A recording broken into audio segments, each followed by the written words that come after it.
I'm Clive Moody, Senior Executive Producer on Grid 2. And I'm Gehan Patharaja, Lead Car Handling Designer. So now we're going to take a look at a LiveRoute, and LiveRoute is a new innovation that we have in Grid 2. Effectively, it gives us a lot of the advantages of open world, but doesn't break up the sense of pack racing. And what happens is, dynamically in real time, the corners and combinations of corners change as you're driving around the track. So you could, for example, be taking one particular section of track and it comes to, let's say, a hard left, come around after a lap. The next time you come down there, maybe it's a straight, maybe it's a gentle right, maybe it's any other combination of corners. What it does is it makes these tracks and these events really unpredictable. You can't learn the routes, you can't learn the track. So it's a great leveler. You have to be really on it all the time, concentrating on what the track's going to do. So here we've got the car selection screen for this event. We've got the Mazda RX-7, which is a twin-turbo rotary engine car. Again, front engine, rear-wheel drive, very lightweight, similar to the S2000 in terms of its balance. But it's obviously the next tier up, so you're able to drift this car quite a lot as well. And on the next we have the new BMW M3, which also is a front engine, rear-wheel drive car, but far more torque. It's a V8 under the hood.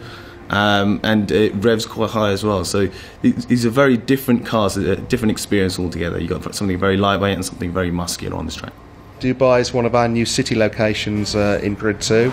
Great combination, sort of really high-rise modern architecture, but we also go through into some of the less built-up areas, areas which are still in development, so it makes for a really interesting and vibrant location.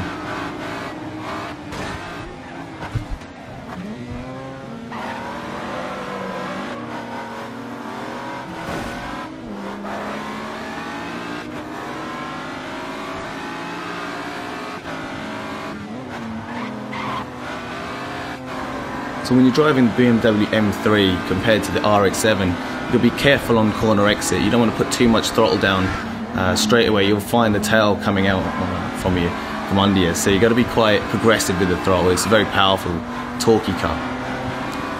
Whereas something like the RX-7, which is actually in front of us at the moment, would be able to corner at much higher speeds due to its low weight. You can see on the ground there, that's not tarmac, that's kind of a cobbled surface as well. So you'll find that that feels different when you're driving over there, different to what you would get on the normal tarmac on circuits like Red Bull Ring or what have you. Absolutely, and those surface types as well, all of that feedback comes through the pad, if you're using a pad with the vibration that you get, and obviously if you're somebody that's running with a wheel setup, you get those forces also coming back through the wheel. So we've already been down past the sort of marina section of Dubai. We're a little bit more downtown now, coming through to a tunnel section. As you can see so far, nothing is repeated in terms of where you've been on this track. Ultimately, it's going to loop back round, and you will come onto some sections that you've been on before, but the corner combinations will be completely different because we're running a LiveRoute.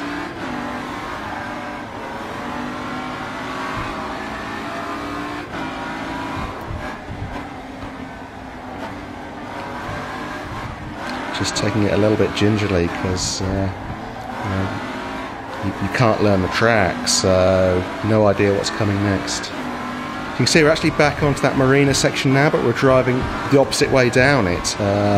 The route has looped around on itself and brought itself back onto that same section, but driving the other way.